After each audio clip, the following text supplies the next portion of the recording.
নগরাঞ্চলে ডেঙ্গির ভয়াবহ রূপ, চলতি মাসে ৫৫ জনের মৃত্যু, আক্রান্ত প্রায় ১৪,০০০। আগেভাগে ব্যবস্থা না নেয় ক্ষোভ। ঢাকায় মশক নিধনে দায় সারা কার্যক্রম। কয়েকদিন পর পর একটু আসে, ধোয়া দেয়, সেই ধোয়ায় তো শুধু খালি মশা উড়ে, মশা তো আর মরে না। দুর্ভাগ্য আমাদের যে সিটি কর্পোরেশনের কোনো দৃশ্যমান কোনো কর্মকাণ্ড আমাদের চোখে পড়ছে না। ঝুঁকিতে চট্টগ্রাম নগরীর ৬০ ভাগ এলাকা, লক্ষণ দেখা দিলেও পরীক্ষায় আসছে নেগেটিভ। চলে যায়, আবার আসে, আবার চলে যায়, আবার আসে। শরীর ব্যথা ছিল। জুন থেকে যে অক্টোবর নভেম্বর পর্যন্ত যে সমস্ত রোগীগুলো জ্বর নিয়ে আসবে, জ্বর হবে, প্রথমে আমাকে একটা ডেঙ্গু রোগী কিনা এটা বুঝতে হবে। অতিরিক্ত বমি, পেট ব্যথা বা শরীরের কোনো জায়গাতে রক্তপাত হলে অবশ্যই আপনারা দ্রুত চিকিৎসকের পরামর্শ নিন। দেখছিলেন প্রধান শিরোনাম, দুপুরের সময় সঙ্গে আছি ইমদাদুল হক। এবার অন্যান্য শীর্ষ সংবাদ। বাংলাদেশকে $৩৫০ কোটি ঋণ দেবে বিশ্বব্যাংক, প্রধান উপদেষ্টার সঙ্গে প্রেসিডেন্টের বৈঠক, বিনিয়োগে আগ্রহ প্রকাশ চীনা পররাষ্ট্রমন্ত্রীর। জুলাই বিপ্লবে শহীদদের জীবনী পাঠ্য বইয়ে চান স্বজন ও সহযোদ্ধারা, তরুণদের আত্মত্যাগে লিপিবদ্ধ করার তাগিদ শিক্ষাবিদের, কাজ চলছে জানালো বোর্ড। চট্টগ্রাম কাস্টমসে সফটওয়্যার জটিলতা, আমদানি রপ্তানি কার্যক্রম ব্যাহতে চরম ভোগান্তি, জরিমানার শঙ্কা ব্যবসায়ীদের, সংকট কাটানোর চেষ্টায় বন্দর কর্তৃপক্ষ। এবং লেবাননে এবার স্থল অভিযানের পরিকল্পনা ইসরায়েলের, একদিনে নিহত ৮১, আহত ৪ শতাধিক, ২১ দিনের জন্য যুদ্ধবিরতির আহ্বান যুক্তরাষ্ট্রসহ পশ্চিমাদের।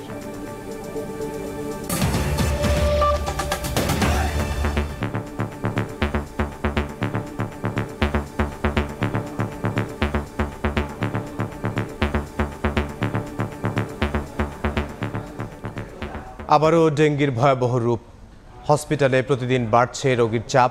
চলতি মাসের ২৫ দিনেই ৫৫ জনের মৃত্যু হয়েছে, আক্রান্ত প্রায় ১৪,০০০।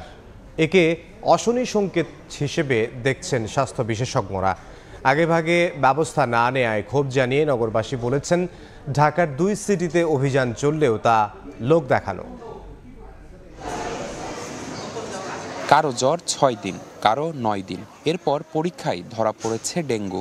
অবস্থা বেগতিক হয়, শেষমেশ ঠাঁই হয়েছে হাসপাতালের বিছানায়। ডেঙ্গু জ্বর ৫ দিন থেকে এখনো ছেলে আমার কিছু খাচ্ছে না। আমার বাচ্চার হয়েছে, আরো অনেকে রয়েছে। গত ৮ দিন যাবৎ জ্বর, ওনার হলাম তীব্র জ্বর, তারপর মাথা ব্যথা, পেটে ব্যথা, তারপরে হলাম এমনি মানে কোনো খাবারই খাইতে পারে নাই।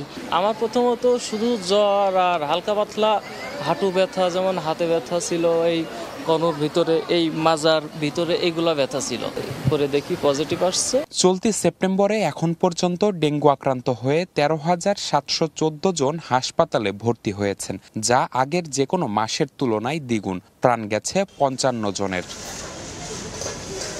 গত মঙ্গলবার পুরান ঢাকার আরমানিটোলা সহ বিভিন্ন এলাকায় ডেঙ্গুর নিধন কার্যক্রম পরিদর্শন করেন স্থানীয় সরকার উপদেষ্টা AF হাসান আরিফ। ওই দিন তিনি বলেন, লোক দেখানো কাজ করে ডেঙ্গু সংক্রমণ কমানো সম্ভব নয়। ঘোষণা দেন মশক নিধনে ১২টি টিম গঠনের। ঢাকা উত্তর সিটি কর্পোরেশন জানিয়েছে, সব ওয়ার্ডে একযোগে মশক নিধন কার্যক্রম চলছে। তদারকি করছে মনিটরিং টিম। চিরুনি অভিযান চলছে দক্ষিণেও। তবে নগরবাসীর অভিযোগ, সংকট প্রকোপ হওয়ার পর হুঁশ ফেরে কর্তৃপক্ষের। ওষুধ তো দেয়, কিন্তু খুব সীমিত, অল্প, কয়েকদিন পর পর একটু আসে, ধোয়া দেয়, সেই ধোয়ায় তো শুধু খালি মশা উড়ে, মশা তো আর মরে না। এখনো পর্যন্ত অভিযান নাই, আর চোখে পড়ার মতন আমাদের এরকম আসে নাই। পশ্চিম শেওড়াপাড়ায় আমাদের সিটি কর্পোরেশনের কোনো কার্যক্রম আমরা দেখতে পাচ্ছি না। চলতি বছর ডেঙ্গু আক্রান্ত হয়ে শুধু রাজধানীতেই এখন পর্যন্ত ১০০ জনের মৃত্যু হয়েছে। নিবিড় সাহা, সময় সংবাদ, ঢাকা। চট্টগ্রামেও চোখ রাঙাচ্ছে ডেঙ্গি। চলতি মাসেই আক্রান্ত হয়েছেন অন্তত ৭০০, মারা গেছেন ৮ জন। ডেঙ্গি ঝুঁকিতে রয়েছে নগরীর ৬০% এলাকা। চিকিৎসকরা বলছেন, প্রাথমিক পরীক্ষায় নেগেটিভ রিপোর্ট আসলেও পরে অনেকেই ডেঙ্গিতে আক্রান্ত হচ্ছেন। প্রতিরোধে স্থানীয় সরকার মন্ত্রণালয় সিটি কর্পোরেশনকে 10টি নির্দেশনা দিয়েছে। অনেক বিশ্বাসের ক্যামেরায় বিস্তারিত, শফিকুল আলমের রিপোর্টে। চোখ রাঙাচ্ছে ডেঙ্গু, লাগামহীনভাবে বাড়ছে আক্রান্তের সংখ্যা। হাসপাতালগুলোতে চাপ বাড়ায় ওয়ার্ডের বাইরে চিকিৎসা দেওয়ার পাশাপাশি চট্টগ্রাম মেডিকেলেও খোলা হয়েছে আলাদা ডেঙ্গু কর্নার। সিভিল সার্জন অফিসের তথ্য বলছে, গত 8 মাসে চট্টগ্রামে যেখানে 650, সেখানে শুধু সেপ্টেম্বর মাসের 25 দিনে আক্রান্ত 670 জন। গেল 8 মাসে 4 জন মারা গেলেও চলতি মাসে প্রাণ যায় 8 জনের। কোথাও যায়নি, তবে আমার যখন জ্বর হয়েছিল আমি এমনি প্রাথমিকভাবে এমনি প্যারাসিটামল খাইছিলাম। মাথা ব্যথা করে জ্বর আসতো, জ্বর এসে চলে যায়, আবার আসে, আবার চলে যায়, আবার আসে। ঠান্ডায় জাম হয়ে গেছিল, তো পেটে ব্যথা ছিল, খুব ব্যথা ছিল, সর্বশরীর ব্যথা ছিল। ডেঙ্গুতে ধরা হচ্ছে, এখন পেটটা আবার ফুলে গেছে, খাইতে পারি না কিছু। ডাব, আবার আপনার বিভিন্ন স্যালাইন, তারপর এমনি ওর স্যালাইন দিতেছে। চট্টগ্রামের 41টি ওয়ার্ডের মধ্যে অতি ঝুঁকিতে 7টি আর কম ঝুঁকিতে 9টি। ডেঙ্গুর ঝুঁকিতে আছে 60% বেশি এলাকা। চিকিৎসকরা বলছেন, থেমে থেমে বৃষ্টি হওয়ায় বাড়ছে আক্রান্তের হার। অতিরিক্ত বমি, পেট ব্যথা, দীর্ঘদিন জ্বর ও রক্তক্ষরণ দেখা দিলেই দ্রুত চিকিৎসকদের পরামর্শ নেয়ার আহ্বান তাদের। জুন থেকে যে অক্টোবর, নভেম্বর পর্যন্ত যে সমস্ত রোগীগুলো জ্বর নিয়ে আসবে, জ্বর হবে, প্রথমে আমাকে একটা ডেঙ্গু রোগী কিনা এটা বুঝতে হবে। চিকিৎসক তত্ত্বাবধানে থাকলে ভর্তি না হয়ে কিন্তু 90% ডেঙ্গু কিন্তু ভালো হয়। তো যেগুলো মারাত্মক লক্ষণ আছে, অতিরিক্ত বমি, পেট ব্যথা বা শরীরে কোনো জায়গাতে রক্তপাত হলে অবশ্যই আপনারা দ্রুত চিকিৎসকের পরামর্শ নিয়ে। নগরীর নালা, নর্দমা ও বাসাবাড়ির সামনে চোখে পড়ছে মশার লার্ভা। আটকে আছে পলিথিন, বোতল ও ডাবের খোসা সহ নানা ময়লা আবর্জনা। সিটি কর্পোরেশন বলছে, নিয়মিত পরিষ্কারের পাশাপাশি ছেটানো হচ্ছে ওষুধ। প্রতিরোধে আগামীতে নেওয়া হবে ক্রাশ প্রোগ্রাম। ডেঙ্গু রোগীর সংখ্যা বেশি সেই সব এলাকাগুলোতে চিহ্নিত করে ওই বাড়ির আশেপাশে এবং ওই এলাকায় আমরা কীটনাশক ছিটাই, এবং যেসব এলাকা থেকে রোগীর সংখ্যা বেশি আসে সেসব এলাকাগুলোতে আমরা অতিরিক্ত নজরদারি রাখি। কীটতত্ত্ব ও মহামারী বিশেষজ্ঞরা বলছেন, প্রয়োজনীয় ব্যবস্থা না নিলে অক্টোবরে ডেঙ্গুর প্রকোপ আরও বাড়তে পারে। সারা দেশের মতো পাল্লা দিয়ে চট্টগ্রামেও বাড়ছে ডেঙ্গু আক্রান্ত রোগীর সংখ্যা।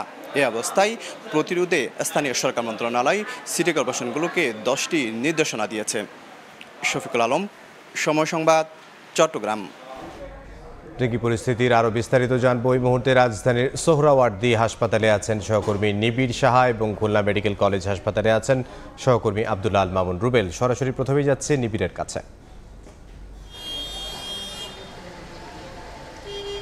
আসলে ডেঙ্গুর যে প্রকোপ সেটি কিন্তু আসলে দিন যাওয়ার সাথে সাথে সেটি কিন্তু আসলে বেড়েই চলেছে। আমরা যদি এই বছরের শুরু থেকে একটু ধরি, যে জানুয়ারি থেকে মোটামুটি জুনের আগ পর্যন্ত কিন্তু আসলে ডেঙ্গুর যে প্রকোপ সেটি কিন্তু আসলে প্রত্যেক দিন যে আক্রান্তের সংখ্যা সেটি কিন্তু আসলে দেখা গেছে যে শতকের ঘরেই ছিল, এবং জুনের পর থেকে জুলাই আগস্টে কিন্তু সেই সংখ্যা 1000 পেরোতে থাকে, এবং এই সেপ্টেম্বরে এসে কিন্তু আগের সব রেকর্ড কিন্তু আসলে মূলত এই ভেঙে ফেলে এই ডেঙ্গুর প্রকোপে। এবং আমরা দেখেছি যে আসলে এই মাসের প্রথম 26 দিনেই কিন্তু ডেঙ্গু আক্রান্তের সংখ্যা ছাড়িয়ে গেছে প্রায় 14,000-এর মতো, এবং এই 14,000-এর মধ্যে কিন্তু 55 জনের মৃত্যু হয়েছে সারা দেশে।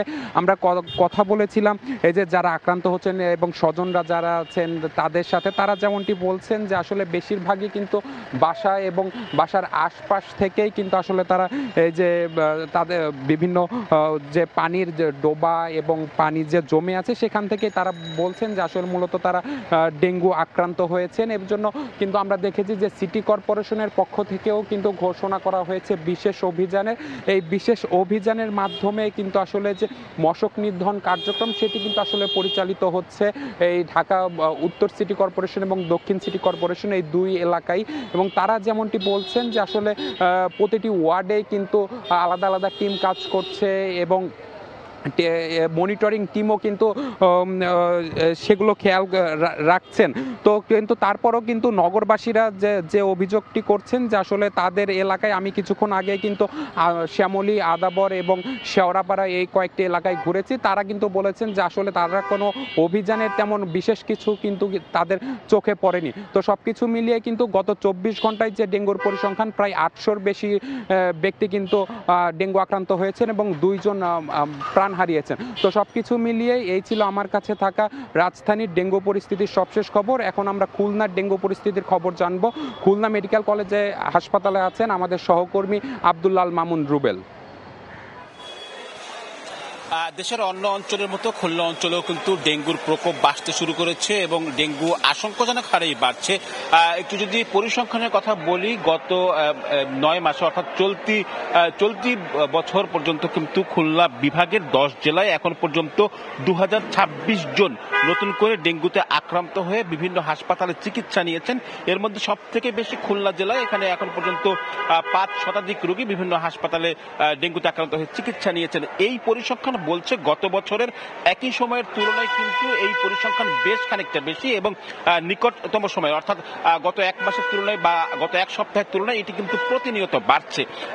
চিকিৎসকরা আমাদের জানাচ্ছেন যে সাম্প্রতিক সময়ে যে অতিরিক্ত বৃষ্টি হয়েছে এবং জলাবদ্ধতার কারণে কিন্তু এই মশার কামড় থেকে এই ধরনের রোগীর সংখ্যা বাড়ছে এবং চিকিৎসকরা জানাচ্ছেন যে তারা কিন্তু হাসপাতালগুলোতে আগামীতে এই ডেঙ্গু সংখ্যা আরো আশঙ্কাজনক বাড়তে পারে এমনটা আশঙ্কা করেই কিন্তু সব ধরনের প্রস্তুতি নিচ্ছেন। তবে খুলনার যে হাসপাতালগুলো, সেই হাসপাতালগুলোতে কিন্তু এখনো যারা ডেঙ্গুতে আক্রান্ত তাদের চিকিৎসা দেওয়া হচ্ছে বিক্ষিপ্তভাবে, অর্থাৎ কোথাও কোনো আলাদা ওয়ার্ড খোলা হয়নি, যে কোনো ওয়ার্ডে এসে তাদের চিকিৎসা দেওয়া হচ্ছে এবং হাসপাতাল কর্তৃপক্ষ বলছেন যে এই রোগীর চাপ যদি আরো বাড়ে তাহলে তাদের সেই পরিস্থিতি রয়েছে, আলাদা ওয়ার্ড খোলা হবে।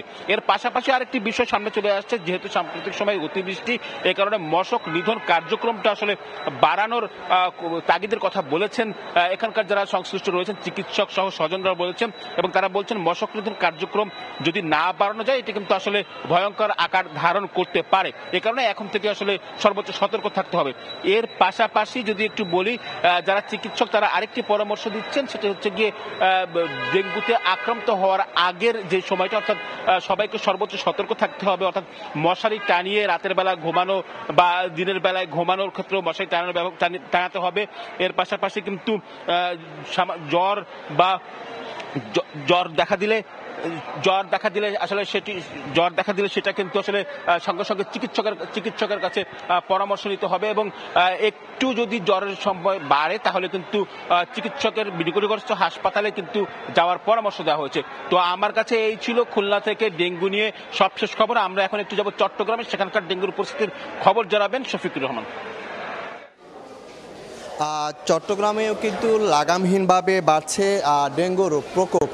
এ পর্যন্ত কিন্তু আমরা যে তথ্য পাচ্ছি সিভিল সার্জনের, গত 8 মাসে প্রায় 1350 জনের বেশি রোগ আক্রান্ত হয়েছে, কিন্তু শুধু এই মাসে এই 25-26 দিনে কিন্তু 650-র মতো আক্রান্ত আছে এবং এতটা ভয়াবহ আকার ধারণ করেছে, যে কারণে কিন্তু চট্টগ্রামে মেডিকেলে যে 13, 14, 16 যে ওয়ার্ডগুলো রয়েছে সেগুলোকে বাদ দিয়ে একটি আলাদা করে ডেঙ্গু কর্নার, অর্থাৎ ডেঙ্গু ওয়ার্ড খোলা হয়েছে। আপনি দেখতে পাচ্ছেন এটি হচ্ছে আলাদাভাবে ডেঙ্গুর রোগীদের জন্য এখানে খোলা হয়েছে। এখানে 60 জনের বেশি এখানে কিন্তু সেবা দিচ্ছে। আপনাকে জানিয়ে রাখি, চট্টগ্রামে বলা হচ্ছে যে প্রায় 60% বেশি জায়গা ঝুঁকিতে রয়েছে, যেগুলো ডেঙ্গু আক্রান্ত, ডেঙ্গুর প্রকোপ বেশি এবং তারা বলছেন যে সেখানে তারা সিটি কর্পোরেশনের পক্ষ থেকে বলা হচ্ছে তারা বিভিন্ন সময় কিন্তু ওষুধ ছিটাচ্ছে এবং বিভিন্ন পরিষ্কার রাখা হয়েছে। কিন্তু এই ডেঙ্গুর প্রকোপের কারণে কিন্তু স্থায়ী সরকার মন্ত্রণালয় থেকে 10 ধরনের কিন্তু নিষেধাজ্ঞা অর্থাৎ নির্দেশনা দেওয়া হয়েছে সিটি কর্পোরেশনগুলোকে, সেগুলো মানার জন্য। এবং জানি রাখি চট্টগ্রামে যেই আক্রান্ত হার বেশি, সবচেয়ে কিন্তু যদি উপজেলা বলি তাহলে সবচেয়ে বেশি সাতখানি এবং বাঁশখালীতে, আর শহর বললে তাহলে ফিরিঙ্গি বাজার, বাকলিয়া এবং হালি শহর সব বিভিন্ন এলাকার সবচেয়ে বেশি ডেঙ্গু রোগীর সংখ্যা সবচেয়ে বেশি। এবং এটিকে মহামারী যারা কীটতত্ত্ববিদ রয়েছেন তারা বারবার বলছেন যে এটি সতর্ক হতে হবে, কারণ এটির পিক সময় হচ্ছে আগামী অক্টোবরে। অর্থাৎ এখন থেকে যদি বিভিন্ন পদক্ষেপ না নেওয়া হয় তাহলে এটির ঝুঁকি বাড়বে। আরেকটি বিষয়, চিকিৎসকরা বলছেন অনেক সময় বলা হচ্ছে যে আসলে ডেঙ্গু নেগেটিভ হলেও কিন্তু পরবর্তীতে কিন্তু তারা আর ডেঙ্গুর কোনো চিকিৎসা নেন না, কিন্তু ডেঙ্গুর রিপোর্ট নেগেটিভ আসলেও কিন্তু অনেক সময় ডেঙ্গু আক্রান্ত হচ্ছে বলে চিকিৎসকরা কিন্তু বারবার সতর্ক করছেন। আগামী মাসে যাতে প্রকোপ বাড়তে না পারে সেজন্য আগে থেকে সতর্ক হওয়ার পরামর্শ দিয়েছেন। তো এই ছিল আমার কাছে চট্টগ্রামের ডেঙ্গু সর্বশেষ তথ্য। ডেঙ্গি পরিস্থিতির খবর জানাচ্ছিলেন চট্টগ্রাম থেকে এবং এর আগে খুলনা থেকে এবং তার আগে রাজধানী সোহরাওয়ার্দী হাসপাতালের সামনে থেকে। কয়েকদিনের তীব্র গরমের পর স্বস্তির বৃষ্টিতে দেশ ভিজলেও ভোগান্তিতে ফেলেছে জলাবদ্ধতা। আরও 2-1 দিন বৃষ্টি অব্যাহত থাকার পূর্বাভাস দিয়েছে আবহাওয়া অফিস। এদিকে উজানের ঢলে তিস্তার বিভিন্ন পয়েন্টে পানি বিপদসীমার কাছাকাছি। পানি উন্নয়ন বোর্ড বলছে আগামী 3 দিন রংপুর বিভাগের নদ নদীর পানি বেড়ে বন্যার শঙ্কা রয়েছে।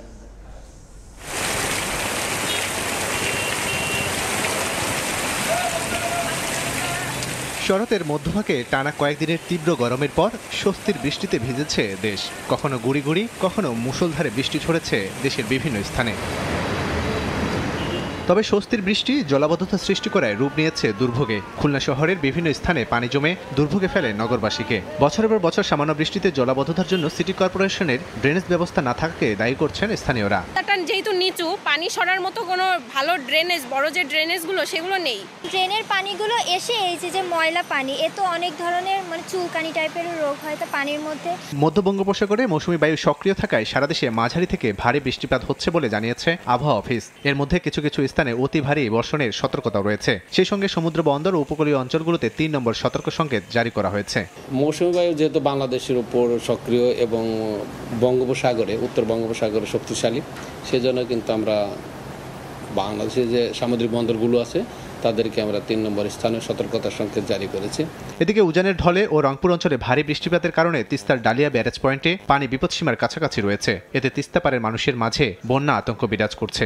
আগামী 3 দিন রংপুর বিভাগের নদীর পানি বেড়ে জেলার নিম্নাঞ্চল ও চরাঞ্চল প্লাবিত হওয়ার তথ্য দিচ্ছে পানি উন্নয়ন বোর্ড। তবে বন্যার ভয়াবহতা থাকবে না বলেও আশ্বস্ত করা হয়। লালমনিরহাট, নীলফামারী, কুড়িগ্রাম এবং রংপুর জেলার চরাঞ্চল এবং কতিপয় নিম্নাঞ্চল আগামী 2 দিনে প্লাবিত হওয়ার ঝুঁকি রয়েছে, কিন্তু পরবর্তীতে পরিস্থিতি স্বাভাবিক হয়ে আসার সম্ভাবনা রয়েছে। আগামী 48 ঘন্টায় রংপুরের পাশাপাশি সিলেট, ময়মনসিংহ বিভাগের প্রধান নদ নদীর পানিও কিছুটা বাড়ার সম্ভাবনা রয়েছে। লাবিব হাসান, সময় সংবাদ। বাংলাদেশকে $3.5 বিলিয়ন ঋণ দেওয়ার ঘোষণা দিয়েছে বিশ্বব্যাংক। অন্তর্বর্তী সরকারের সংস্কার কর্মসূচির সহায়তায় সহজ শর্তে এই ঋণ দেবে সংস্থাটি। নিউ ইয়র্কে প্রধান উপদেষ্টা ডক্টর মোহাম্মদ ইউনুসের সঙ্গে বৈঠকে একথা জানিয়েছেন বিশ্বব্যাংকের প্রেসিডেন্ট অজয় বাঞ্জা। এদিকে বাংলাদেশে সোলার প্ল্যান্ট নির্মাণ সহ বিদ্যুৎ, জ্বালানি খাত এবং অবকাঠামো উন্নয়নে বিনিয়োগের আগ্রহ প্রকাশ করেছে চীন। ডক্টর ইউনুসের সঙ্গে আলাদা বৈঠকে এ তথ্য জানান চীনের পররাষ্ট্রমন্ত্রী ওয়াং ই। নিউ ইয়র্ক থেকে হাসানুজ্জামান সাকির রিপোর্ট। জাতিসংঘের সাধারণ পরিষদের ৭৯তম অধিবেশনের ফাঁকে সাইড লাইনে প্রধান উপদেষ্টা ডক্টর মোহাম্মদ ইউনুসের সাথে সাক্ষাৎ করেন চীনের পররাষ্ট্রমন্ত্রী ওয়াং ই। আধ ঘণ্টা বৈঠকে চীনা পররাষ্ট্রমন্ত্রী অন্তর্বর্তী সরকারের প্রধানের দায়িত্ব নেয়ায় ডক্টর ইউনুসকে অভিনন্দন জানান। বলেন, অধ্যাপক ইউনুস চীনের পুরনো বন্ধু। ২০০৬ সালে ডক্টর ইউনুস যখন শান্তিতে নোবেল পুরস্কার পান তখন তাকে প্রথম অভিনন্দন জানিয়েছিল চীন। পররাষ্ট্রমন্ত্রী ওয়াং ই বলেন, চীন বাংলাদেশের সাথে বন্ধুত্বপূর্ণ সম্পর্ক আরও আস্থাশীল ও সুদৃঢ় করতে চায়। সোলার প্ল্যান্ট স্থাপন সহ বিদ্যুৎ, জ্বালানি খাত ও অবকাঠামোগত উন্নয়নে চীন বাংলাদেশে বিনিয়োগের আগ্রহ প্রকাশ করায় পররাষ্ট্রমন্ত্রীকে ধন্যবাদ জানান প্রধান উপদেষ্টা।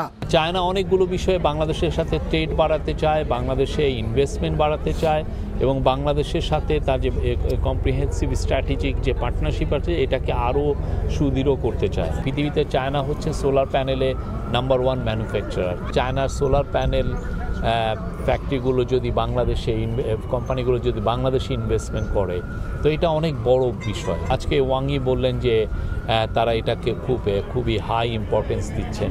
এর আগে প্রধান উপদেষ্টা ডক্টর মোহাম্মদ ইউনুসের সাথে দেখা করেন বিশ্বব্যাংকের প্রেসিডেন্ট অজয় বাঞ্জা। এ সময় বাংলাদেশ পুনর্গঠনে অন্তর্বর্তী সরকারের নেয়া সংস্কার কর্মসূচির সহায়তায় $3.5 বিলিয়ন বা প্রায় 42,000 কোটি টাকা সহজ শর্তে ঋণ দেওয়ার ঘোষণা দেন। এর মধ্যে নতুনভাবে দেয়া হচ্ছে প্রায় 24,000 কোটি টাকা, আর আগের ঋণ সহায়তা থেকে 18,000 কোটি টাকা সমন্বয় করা হবে বাংলাদেশ পুনর্গঠন সংস্কার খাতে। অজয় বাঙ্গা জানিয়েছেন যে বাংলাদেশকে ওয়ার্ল্ড ব্যাংক $3.5 বিলিয়ন এই অর্থ বছরে দিতে পারবে। এটা অনেক টাকা এই জন্য যে বাংলাদেশের যে লিকুইডিটি সাপোর্ট লাগবে বা বাংলাদেশের যে এই পুরো জিনিসটা $3.5 বিলিয়ন তারা ইনভেস্ট করবেন হচ্ছে বাংলাদেশের রিফর্মকে সাপোর্ট করে। প্রধান উপদেষ্টার সাথে সৌজন্য সাক্ষাৎ করেন যুক্তরাষ্ট্রের বৈদেশিক সাহায্য প্রদানকারী সংস্থা USAID-এর প্রশাসক মিস সামান্তা পাওয়ার। তিনিও বাংলাদেশকে আরও সহায়তা বাড়ানোর প্রতিশ্রুতি দেন। প্রধান উপদেষ্টার মুখপাত্র জানিয়েছেন, ডক্টর মোহাম্মদ ইউনূসের সাথে এসব বৈঠক হয়েছে আন্তরিক ও সৌহার্দ্যপূর্ণ পরিবেশে। বিভিন্ন দেশের বিনিয়োগ এবং আর্থিক প্রতিষ্ঠানের এই ঋণ সহায়তার প্রতিশ্রুতি বাংলাদেশের পুনর্গঠনে গুরুত্বপূর্ণ ভূমিকা রাখবে বলে জানান তিনি। হাসানুজ্জামান সাকি, সময় সংবাদ, জাতিসংঘ সদর দপ্তর, মিডিয়া সেন্টার, নিউ ইয়র্ক। এর আগে পাকিস্তানের প্রধানমন্ত্রী শাহবাজ শরীফের সঙ্গে দ্বিপক্ষীয় বৈঠক করেন অন্তর্বর্তী সরকারের প্রধান উপদেষ্টা ডক্টর মোহাম্মদ ইউনূস। বৈঠকের পর প্রধান উপদেষ্টার অফিসিয়াল ফেসবুক পেজে জানানো হয়, আলোচনায় বিভিন্ন পর্যায়ে দ্বিপক্ষীয় সহযোগিতা পুনরুজ্জীবিত করার উপর গুরুত্ব দেওয়া হয়। এ সময় দুদেশের মধ্যে সম্পর্ক উন্নয়নের পাশাপাশি ব্যবসা বাণিজ্য সম্প্রসারণের উপর জোর দেন ইউনূস শাহবাজ। নিয়োগ থেকে হাসানুজ্জামান সাকির আরও একটি রিপোর্ট। জাতিসংঘ অধিবেশনে এবারের আকর্ষণ যেমন নতুন বাংলাদেশ, তেমনি পরিবর্তনের অঙ্গীকার নিয়ে অন্তর্বর্তী সরকারের প্রধান নোবেল বিজয়ী অর্থনীতিবিদ প্রফেসর মোহাম্মদ ইউনূসকে ঘিরেও আলোচনার কমতি নেই। বিশ্বের ক্ষমতাধর দেশ মার্কিন যুক্তরাষ্ট্রের প্রেসিডেন্ট জো বাইডেন সহ বিভিন্ন দেশের সরকার ও রাষ্ট্রপ্রধানরা ডক্টর ইউনূসের সঙ্গে দ্বিপক্ষীয় ও একান্ত বৈঠক করছেন। সেই ধারাবাহিকতায় সফরের দ্বিতীয় দিন পাকিস্তানের প্রধানমন্ত্রী মোহাম্মদ শেহবাজ শরীফ বৈঠক করেন প্রধান উপদেষ্টার সঙ্গে। শেহবাজ শরীফ বলেন, বাংলাদেশ ও পাকিস্তানের মধ্যে সম্পর্কের নতুন পৃষ্ঠা খোলা উচিত। I think we should turn a new page, as my brother said, and as the chief advisor said this morning to our prime minister. We have in the past had trouble in our relationship, and I think both the countries, brotherly countries, they must make a new start which will benefit both the countries. দুই নেতার বৈঠকে নতুন বাংলাদেশ গড়ায় পাকিস্তানের সহযোগিতা চান doctor Mohammad Yunus. SAARC পুনরুজ্জীবিত করার উপরও জোর দেন প্রধান উপদেষ্টা। পাকিস্তানের সাথে আমাদের যে সম্পর্কটা, বাইলেটারাল সম্পর্কটা, এটা অনেকদিন ধরে ডরমান্ট অবস্থায় আছে। তো এইটাকে রিভাইভ করা, বাইলেটারাল যে কোঅপারেশনের যে ক্ষেত্রগুলো ছিল, এই ক্ষেত্রগুলো পুনরায় চালু করা, অর্থাৎ হচ্ছে পিছনের যে স্থবিরতাটা ছিল, স্থবিরতাটা কাটিয়ে নতুনভাবে একটু বাংলাদেশের সাথে তারা নানা দিক থেকে নানা ফোরামের সম্পর্কটা শুরু করতে চাচ্ছে। বৈঠকে বাংলাদেশ ও পাকিস্তানের মধ্যে ব্যবসা বাণিজ্যের সম্প্রসারণের উপর গুরুত্ব দেন ডক্টর ইউনূস ও শেহবাজ শরীফ। প্রধান উপদেষ্টা ডক্টর মোহাম্মদ ইউনূসের সঙ্গে পাকিস্তানের প্রধানমন্ত্রী শেহবাজ শরীফের এই বৈঠক দুই দেশের সম্পর্কের মধ্যে নতুন মাত্রা যোগ করবে বলে মনে করছেন সংশ্লিষ্টরা। হাসানুজ্জামান সাকি, সময় সংবাদ, জাতিসংঘ সদর দপ্তর, নিউ ইয়র্ক। জাতিসংঘ সাধারণ পরিষদের ৭৯তম অধিবেশনে বাংলাদেশকে পুনর্গঠনের উপর জোর দিয়েছেন প্রধান উপদেষ্টা ডক্টর মোহাম্মদ ইউনূস। এ ব্যাপারে বিশ্ব নেতাদের সহযোগিতা চেয়েছেন তিনি। এদিকে অধিবেশনের ফাঁকে সাইড লাইনে বিভিন্ন বৈঠকে বিগত আওয়ামী লীগ সরকারের সময় বাংলাদেশে গুম, খুন ও বহুল আলোচিত আয়নাঘর সম্পর্কে জানতে চেয়েছে জাতিসংঘ হাই কমিশন সহ আন্তর্জাতিক বিভিন্ন মানবাধিকার প্রতিষ্ঠান। জাতিসংঘ সদর দপ্তর থেকে আহমেদ সালেহিনের রিপোর্ট। ৫ দিনের সফরের দ্বিতীয় দিনে জাতিসংঘে ব্যস্ত সময় কাটিয়েছেন অন্তর্বর্তী সরকারের প্রধান উপদেষ্টা ডক্টর মোহাম্মদ ইউনূস। বিভিন্ন দেশের রাষ্ট্র ও সরকার প্রধানের সাথে দ্বিপাক্ষীয় বৈঠক এবং দাতা ও উন্নয়ন সহযোগী প্রতিষ্ঠানের প্রধানদের সাথে বৈঠকে বাংলাদেশের পুনর্গঠন ও সংস্কার কর্মসূচির উপর জোর দেন তিনি। এই জন্য ডক্টর ইউনূস সবার সহযোগিতা চান। ভঙ্গুর একটা ইকোনমিকে আবার সতেজ করার এখন পুরো দায়িত্বটা হয়েছে ইন্টারিম গভর্নমেন্টের, এবং প্রফেসর ইউনূসের এটা এখন একটা হাই, মানে আমি বলি যে খুবই ইম্পর্টেন্সের একটা জায়গা হচ্ছে যে ইকোনমিকে কিভাবে রিভাইটালাইজ করা যায়।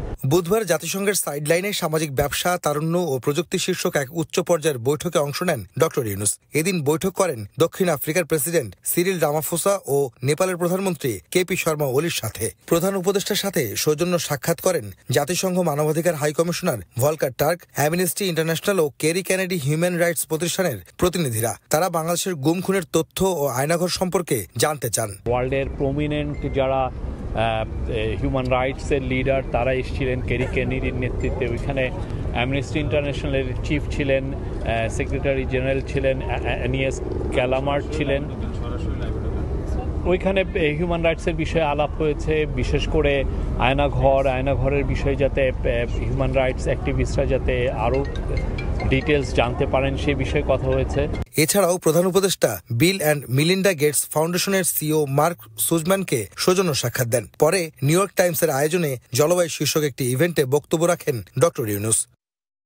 বুধবার সন্ধ্যায় মার্কিন প্রেসিডেন্ট জো বাইডেন ও ফার্স্ট লেডি জিল বাইডেনের আমন্ত্রণে সংবর্ধনা সভা ও নৈশভোজে অংশ নেন প্রধান উপদেষ্টা। জাতিসংঘের সাইডলাইনের বিভিন্ন অনুষ্ঠানের প্রধান উপদেষ্টা ডক্টর মোহাম্মদ ইউনুস বাংলাদেশ পুনর্গঠন ও বিগত সরকারের অপশাসনের বিস্তারিত তুলে ধরেন। নতুন বাংলাদেশের সংস্কারের জন্য চেয়েছেন সবার সহযোগিতা, সেই সাথে বাংলাদেশের তারুণ্যের জয়গান গান বিশ্ব দরবারে। আহমেদ সালেহীন, সময় সংবাদ, নিউ ইয়র্ক, যুক্তরাষ্ট্র। বিশ্ব নেতাদের সঙ্গে সাক্ষাৎ করে কূটনৈতিক ক্ষেত্রে নতুন সম্পর্কের সূচনা করছে ডক্টর মোহাম্মদ ইউনুস। পাকিস্তানের সঙ্গে সম্পর্ক পুনর্জীবিত হলেও ৭১ প্রশ্নে ক্ষতিপূরণের দাবি ছাড়া যাবে না বলে মনে করেন বিশ্লেষকরা। এদিকে বাংলাদেশ নিয়ে অভিযোগ তোলা ইতালির প্রধানমন্ত্রী নতুনভাবে সম্পর্ক শুরু করায় নতুন সম্ভাবনা দেখছেন বিশ্লেষকরা। 5 দিনের নিউ ইয়র্ক সফরে জাতিসংঘ অধিবেশনে যোগদানের পাশাপাশি বিশ্ব নেতাদের সঙ্গে বৈঠক করে যাচ্ছেন প্রধান উপদেষ্টা ডক্টর মোহাম্মদ ইউনুস। পাকিস্তানের প্রধানমন্ত্রীর সঙ্গে বৈঠকে নানা ক্ষেত্রে দ্বিপাক্ষিক সম্পর্ক পুনরুজ্জীবনের আলোচনা হয়। বিশ্লেষকরা বলছেন, কিছু ক্ষেত্রে পাকিস্তানের সঙ্গে কূটনৈতিক সম্পর্ক স্বাভাবিকের সুযোগ রয়েছে, তবে 1971 প্রশ্নে ক্ষতিপূরণ দাবি জারি রাখতে হবে। সম্পর্ক স্বাভাবিক করা মানে কি এখানে অতিপ্রিয়তা দেখাচ্ছি তা নয়, কারণ পাকিস্তানের সাথে আমরা সম্পর্ক যখন বজায় রাখবো, আমাদের সম্পর্কের বিভিন্ন উপাদান যেমন থাকবে, পাকিস্তানের যাতে আমাদের অনিষ্পন্ন বিষয় যেগুলো আছে সেগুলো বিষয়ে আমরা তাদের সাথে তুলব। এদিকে বাংলাদেশে শ্রমিক ভিসা কেনা বেচা হয় বলে গত জুনে অভিযোগ তোলেন ইতালির প্রধানমন্ত্রী। শুরু হয় বাংলাদেশিদের জন্য ভিসা জটিলতা। তবে ডক্টর ইউনুসের সঙ্গে বৈঠকের পর নতুন সম্পর্ক শুরুর বিষয়ে একমত হয়েছেন ইতালির প্রধানমন্ত্রী। বর্তমান যেই পরিবর্তনটা হয়েছে, যেহেতু সেখানে আমেরিকার একটা বড় সম্পর্ক তৈরি করার একটা বিষয় আছে, সেখানে ইটালিও হয়তো মনে করছে যে তাহলে আমাকেও একটা বড় আকারেই সম্পর্ক করলে আমারও লাভ হতে পারে। বাংলাদেশের আর্থিক সংস্কারের জন্য $3.5 বিলিয়ন ঋণ দেওয়ার কথা জানিয়েছে বিশ্বব্যাংকের প্রেসিডেন্ট। তবে ঋণ নেওয়ার ক্ষেত্রে জনসম্পৃক্ততার বিষয় না থাকলে উপকারে আসবে না বলে মনে করছেন আন্তর্জাতিক সম্পর্ক বিশ্লেষকরা। এমন একটা হয়তো লোন দিল ইত্যাদি, তার 60% দেখা গেল টেকনিক্যাল সাপোর্ট বলে যারা দিয়েছেন তাদের কাছে আবার চলে গেল, তাদের লোক এসে টেসে 40% থাকলো, কিন্তু আমার বছরের পর বছর ইন্টারেস্ট দিতে হচ্ছে। চীনের পররাষ্ট্রমন্ত্রী ওয়াং ইর কাছে ব্যবসা সম্প্রসারণের আহ্বান এবং যুক্তরাষ্ট্রের দাতা সংস্থা ইউএসএইড এর প্রধানের সঙ্গে সাক্ষাৎ করে জ্বালানি ও যোগাযোগ খাতে সহযোগিতা বৃদ্ধির আহ্বান জানান প্রফেসর ইউনুস। বিশ্লেষকরা বলছেন, বহুপক্ষীয় বিশ্বে সবার সঙ্গে সম্পর্ক রাখার নীতি অনুসরণ করতে হবে ইউনুস সরকারকে। অর্থনৈতিক কাঠামো যদি আমরা দেখি, তাহলে দেখা যাচ্ছে যে একাধিক দেশ বড় আকারে আছে, তো স্বাভাবিকভাবে বাংলাদেশে যেই ক্ষমতা থাকুন না কেন চেষ্টা করবে সব দেশের সাথেই সম্পর্ক রাখার। এছাড়া জাতিসংঘের মানবাধিকার বিষয়ক হাই কমিশনার, অ্যামনেস্টি ইন্টারন্যাশনাল ও কেরি কেনেডি হিউম্যান রাইটস প্রতিষ্ঠানের প্রতিনিধিদের সঙ্গে সাক্ষাৎ করে অন্তর্বর্তী সরকারের মানবাধিকার বিষয়ে অঙ্গীকার ব্যক্ত করেন ডক্টর ইউনুস। তাজওয়ার মাহমুদ, সময় সংবাদ, ঢাকা।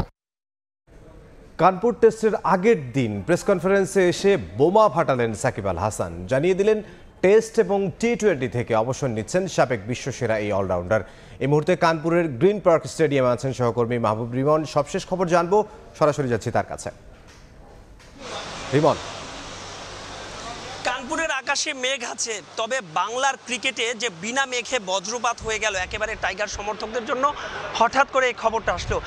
যদিও সকাল থেকে আসলে এমন একটা গুঞ্জন চাউর হয়েছিল সাকিব আল হাসান টেস্টকে গুড বাই বলতে পারেন, অনেকেই বলছিলেন যে হয়তো কানপুরেই তিনি শেষ টেস্ট ম্যাচটা খেলবেন, এমন একটা গুঞ্জন ছিল। তবে সাকিব আল হাসান যে বাস্তবেই টেস্ট থেকে অবসর নেবেন কিংবা আন্তর্জাতিক ক্রিকেটের সংক্ষিপ্ত সংস্করণ থেকে অবসর নেবেন, এমন একটা খবরের সত্যতা কিন্তু সাকিব আল হাসান নিজেই স্বীকার করলেন। এবং এই ভারতের বিপক্ষে সিরিজের পরে বাংলাদেশের পরবর্তী যে অ্যাসাইনমেন্ট, যেটা কিনা টেস্ট চ্যাম্পিয়নশিপের অধীনে দক্ষিণ আফ্রিকার বিপক্ষে সিরিজ, ঘরের মাঠে সেই মিরপুর টেস্ট দিয়ে সাকিব আল হাসান দীর্ঘ যে 1.5 দশকের বেশি ক্যারিয়ার, অর্থাৎ 2007 সালে অভিষেকের পর সেই ক্যারিয়ারে, টেস্ট ক্যারিয়ারে তিনি ইতি টানতে চাচ্ছেন, এমনটাই তিনি গণমাধ্যমে জানিয়েছেন। তিনি জানিয়েছেন যে এই মুহূর্তে আসলে দেশের অবস্থা তিনি জানেন না ঠিক। আসলে তিনি দেশে যাওয়ার পরে, যেহেতু তিনি বাংলাদেশের নাগরিক, এটাও তিনি বলেছেন যে তিনি বাংলাদেশের নাগরিক, বাংলাদেশে যেতে তো তার কোনো বাধ্যবাধকতা নেই, কিন্তু এখানে যাওয়ার পরে আসলে তিনি কী ধরনের সমস্যায় পড়েন সেটা বড় আলোচ্য।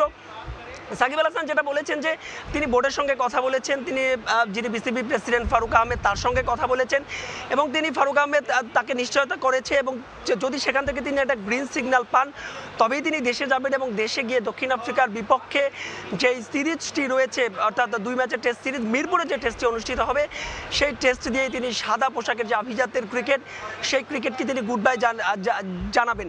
গণমাধ্যমের পক্ষ থেকে এমনটাও জানতে চেয়েছিল যে কোনো আবেগের পরিপ্রেক্ষিতে তিনি এমন কোনো সিদ্ধান্ত নিয়েছেন কিনা কিংবা তার কোনো রিগ্রেট আছে কিনা বা হুট করে সিদ্ধান্তটা নেওয়া কিনা। তিনি বলছেন যে না, তিনি দীর্ঘ সময় ভেবে চিনতে তারপরই ভবিষ্যৎ বাংলাদেশের কথা চিন্তা করে অর্থাৎ যে উদীয়মান ক্রিকেটাররা রয়েছেন তাদেরকে সুযোগ করে দিতেই কিন্তু তিনি সাদা পোশাক থেকে অবসর নিতে চান। শুধুমাত্র যে টেস্ট ক্রিকেট থেকে তিনি অবসর নিতে চান তাই নয়, তিনি টি-20তে বলেছেন যে শেষ ম্যাচটা তিনি খেলে ফেলেছেন। জানেন যে সবশেষ যে টি-20 বিশ্বকাপ ছিল তিনি বলেছেন যে সেই বিশ্বকাপে তিনি শেষ ম্যাচটা খেলেছেন। আসন্ন যে সিরিজগুলো রয়েছে যেখানে সংক্ষিপ্ত সংস্করণে খেলা হবে অর্থাৎ ভারতের সঙ্গে 3টা টি-20 রয়েছে, এরপরে বাংলাদেশের ওয়েস্ট ইন্ডিজ সফর রয়েছে নভেম্বর ডিসেম্বরে, সেই সফরে টি-20 রয়েছে। তিনি আপাতত সেই টি-20 কোনো ম্যাচ তিনি খেলতে চান না, এটাও তিনি নির্বাচকদের জানিয়ে দিয়েছেন। এর কারণটা সবচেয়ে বড় কথা তিনি বলছেন যে 2026-এ যে বাংলাদেশের পরবর্তী টি-20 বিশ্বকাপ সেই টি-20 বিশ্বকাপকে সামনে রেখে নির্বাচকরা যাতে নতুন করে পরিকল্পনা করতে পারেন এজন্যই। তো এই ছিল আমার কাছে কানপুর থেকে সবশেষ খবর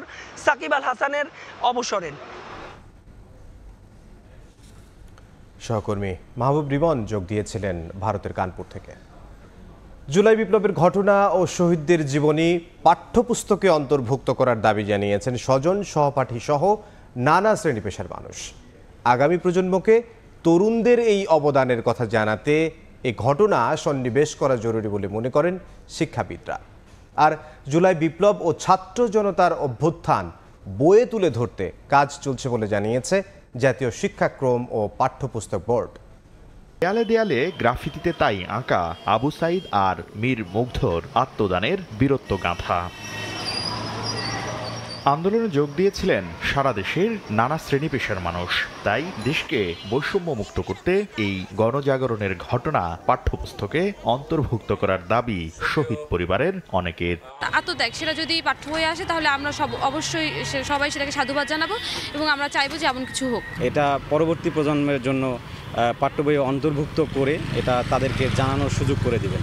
আন্দোলনে আত্মোৎসর্গকারী বিশেষত আবু সাইদ ও মীর মুগ্ধর জীবনী বইয়ের পাতায় দেখতে চান শহীদের সহপাঠী ও শিক্ষকরা। যারা আমাদের পরবর্তীতে আসবে তারা নতুন দেশ যে গড়ার যে একটা স্পৃহা, যে একটা ভালো লাগা যে এই রক্তের বিনিময়ে তারা এটা ধরে রাখতে পারবে এবং মানুষ যখন জানবে। ভবিষ্যতে ছাত্রদের কাছে আমাদের এই বার্তাটা পৌঁছে দেওয়ার জন্য শহীদ আবু সাইদকে নিয়ে লেখার অনেক কিছু আছে। পাঠ্যপুস্তক রচনার সঙ্গে যুক্ত বিশেষজ্ঞ ও শিক্ষাবিদরা বলছেন আগামী প্রজন্মকে তরুণ প্রজন্মের এই সাহসিকতার কথা জানাতে আলোচিত এসব ঘটনা ইতিহাসের পাতায় লিপিবদ্ধ করা জরুরি। সামনে আমাদের যে পাঠ্যপুস্তক প্রণীত হবে সেই পাঠ্যপুস্তকে অবশ্যই আমাদের ইতিহাসের ধারাবাহিকতায় 2024-এর যে ঘটনা এবং সেই ঘটনায় যারা শাহাদাত বরণ করেছেন তাদের অন্তর্ভুক্তিটা এটা একেবারেই আমাদের একটা নৈতিক দায়িত্ব। জুলাই বিপ্লব ও ছাত্র জনতার ত্যাগের বিষয়ে পাঠ্যপুস্তকে তুলে ধরতে কাজ চলছে বলে জানিয়েছে জাতীয় শিক্ষাক্রম ও পাঠ্যপুস্তক বোর্ড। জুলাইয়ের যে ছাত্র নাগরিক বা ছাত্র গণ অভ্যুত্থান যেটা হলো তার একটা রিফ্লেকশন আমাদের কোনো কন্টেন্টে দেওয়া যায় কিনা আমরা চেষ্টা করব। পাঠ্যতালিকার কোন বিষয়ে এই ঘটনা অন্তর্ভুক্ত হতে পারে তা পাঠ্যপুস্তক বিশেষজ্ঞ সহ সংশ্লিষ্ট অংশীজনের সঙ্গে আলোচনা করে সিদ্ধান্ত নেওয়া হবে বলে জানিয়েছে বোর্ড। বর্তমান অন্তর্বর্তীকালীন সরকার। শাকির আহমেদ, সময় সংবাদ, ঢাকা। সরকারের অনুরোধেই আন্দোলনে আহতদের চিকিৎসা দিতে দেশে এসেছে চীনের মেডিকেল টিম, এমনটা জানিয়েছেন স্বাস্থ্য ও পরিবার কল্যাণ মন্ত্রণালয়ের অতিরিক্ত সচিব মোহাম্মদ হেলাল উদ্দিন। মেডিকেল টিম হাসপাতাল ঘুরে ঘুরে চোখের সমস্যা, স্নায়ুরোগ, পঙ্গু হয়ে যাওয়া রোগীদের সরেজমিন দেখছেন বলেও জানান তিনি। বাংলাদেশ সরকারের আমন্ত্রণে একটি চাইনিজ মেডিকেল টিম চাইনিজ সরকার কর্তৃক খুব অল্প সময়ের মধ্যে ডিসপাস করা হয়েছে। গতকালকে পর্যন্ত তারা 5টা হাসপাতাল ভিজিট করেছে, রোগীদেরকে দেখেছেন। ওনারা এই সময়কালের মধ্যে 160 জন পেশেন্টকে ভিজিট করেছেন। এর মধ্যে 105 জন পেশেন্টের মেডিকেল রেকর্ডস তারা এক্সামিন করেছেন, আমাদের ডক্টরদের সাথে কথা বলেছেন। সুষ্ঠু ও নিরপেক্ষ নির্বাচনের মাধ্যমে বিএনপি ক্ষমতায় আসতে চায় বলে মন্তব্য করেছেন দলের চেয়ারপারসনের উপদেষ্টা জয়নুল আবেদিন ফারুক। সকালে জাতীয় প্রেস ক্লাবের সামনে গণতন্ত্র ফোরাম আয়োজিত অবস্থান কর্মসূচিতে কথা বলেন তিনি। আওয়ামী লীগের প্রেতাত্মারা এখনও দেশকে অস্থিতিশীল করার ষড়যন্ত্র করছে উল্লেখ করে জয়নুল আবেদিন বলেন, ভারতে বসে দেশ বিরোধী ষড়যন্ত্র করলে তা মেনে নেওয়া হবে না। বন্দি বিনিময় চুক্তির অধীনে শেখ হাসিনাকে বাংলাদেশে ফেরত আনার দাবিও জানান তিনি। মোদী সরকার, আপনার বিরুদ্ধে কোনো অভিযোগ নাই। অভিযোগ একটা, আপনার আসলে আপনার পাড়া থেকে বাংলাদেশের বিরুদ্ধে কথা বলবে আপনার স্বরাষ্ট্রমন্ত্রী। বাংলাদেশের মানুষ স্বাধীনতা অর্জন করেছে খালি পায়ে লুঙ্গি পরে, আপনার কথায় নয়। 2013 সালে যেই চুক্তি করেছেন সেই চুক্তির অধীনে দয়া করে শেখ হাসিনাকে বাংলাদেশে ফেরত দিতে হবে। কয় মাসে নির্বাচন দিবে, কখন নির্বাচন হবে রাজনৈতিক দল সিদ্ধান্ত গ্রহণ করবে ডক্টর ইউনূসের সাথে। আমাদের নেতা বলেছে, বাংলাদেশে এমন একটি নির্বাচনের মাধ্যমে আমি বাংলাদেশের বিএনপিকে ক্ষমতায় নিতে চাই, যেই নির্বাচন দিনে হবে, যেই নির্বাচনে মৃত ব্যক্তি ভোট দেবে না। চট্টগ্রাম কাস্টমসে সফটওয়্যার জটিলতায় চরম ভোগান্তিতে পড়েছেন ব্যবসায়ীরা। ব্যাহত হচ্ছে আমদানি রফতানি কার্যক্রম, পাশাপাশি জরিমানার আশঙ্কা করছেন ব্যবহারকারীরা। সিস্টেমের আপগ্রেডেশনের কারণে এই সমস্যা জানিয়ে কর্তৃপক্ষ বলছে, সকাল ও রাতের অফ পিক সময়ে কাজ করে সংকট কাটানোর চেষ্টা চলছে। অনেক বিশ্বাসের ক্যামেরায় বিস্তারিত জানাচ্ছেন ফেরদৌস লিপি। আমদানি রফতানি পণ্য চালানের নথি দাখিলের জন্য চট্টগ্রাম কাস্টমসে রাজস্ব কর্মকর্তাদের টেবিলে টেবিলে উপচে পড়া ভিড় সিএনএফ এজেন্টদের। ঘন্টার পর ঘন্টা অপেক্ষা করে আইজিএম চেক করতে পারলেও কম্পিউটার থেকে সার্ভার জটিলতার কারণে পণ্য চালানের অ্যাসেসমেন্ট সম্ভব হচ্ছে না। এতে চরম ভোগান্তিতে পড়তে হচ্ছে তাদের।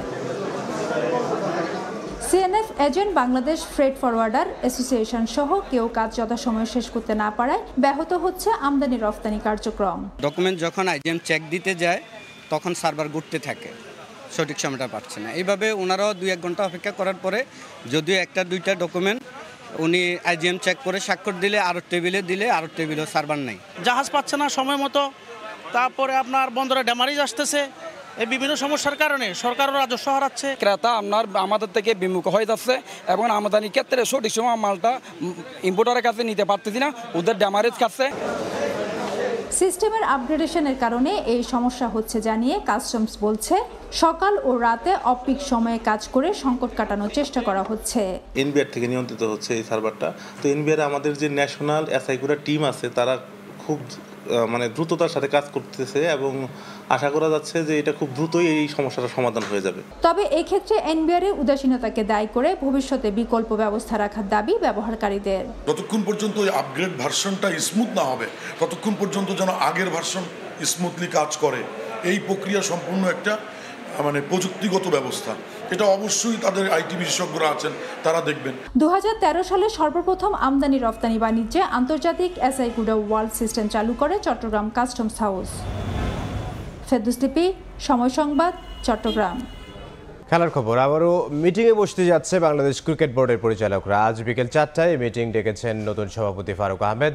দেশের রাজনৈতিক পট পরিবর্তনের পর বদলে গেছে বাংলাদেশ ক্রিকেট বোর্ড। দায়িত্বে এসেছেন নতুন প্রেসিডেন্ট।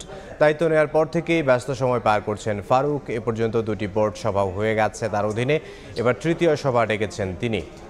ইতোমধ্যে ডাকযোগে আমন্ত্রণ পাঠানো হয়েছে বোর্ড পরিচালকদের কাছে। বোর্ডের এই সভা থেকে আসতে পারে বেশ কিছু গুরুত্বপূর্ণ সিদ্ধান্ত। টানা 3 কার্যদিবস অনুপস্থিত থাকা পরিচালকদের পদ শূন্য ঘোষণা করতে পারেন প্রেসিডেন্ট। পাশাপাশি পদত্যাগ করা খালেদ মাহমুদ সুজনের জায়গায় নতুন কাউকে নেওয়া হবে কিনা সে সিদ্ধান্তও নিতে পারেন তিনি। এছাড়া আসন্ন বিপিএল নিয়ে চূড়ান্ত সিদ্ধান্ত নিতে পারেন পরিচালকরা।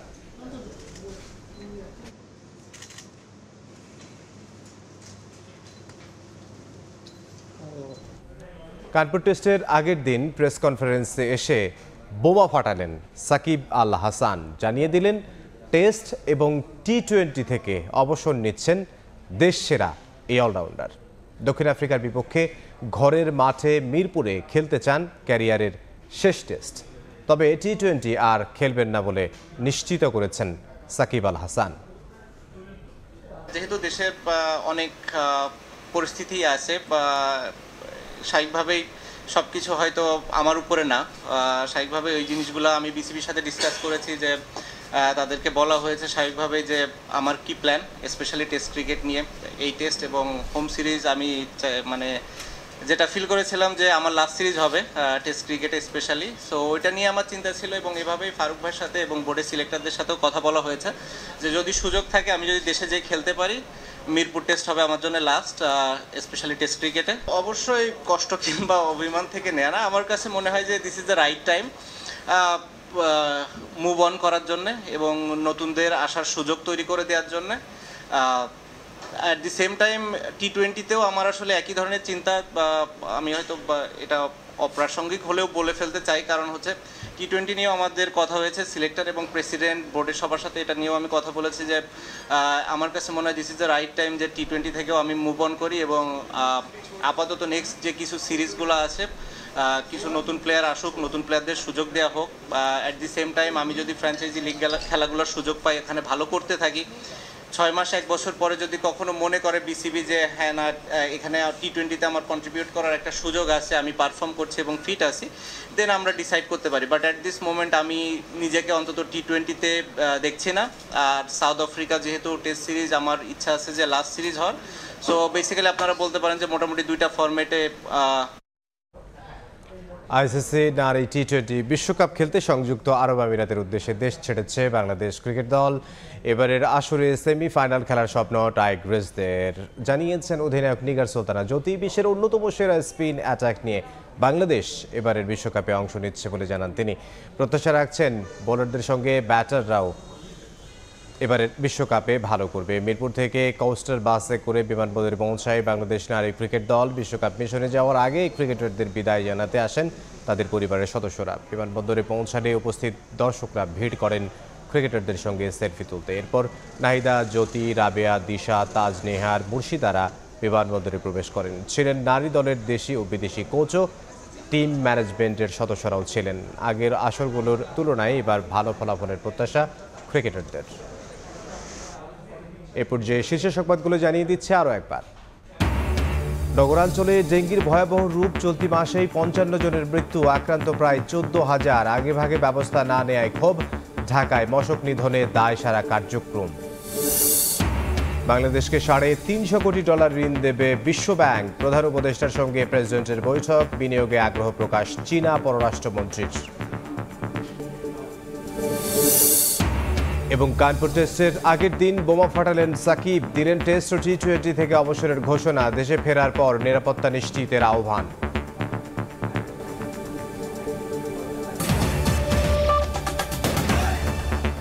এই ছিল দুপুরের সময়, সঙ্গে থাকুন সময়ের।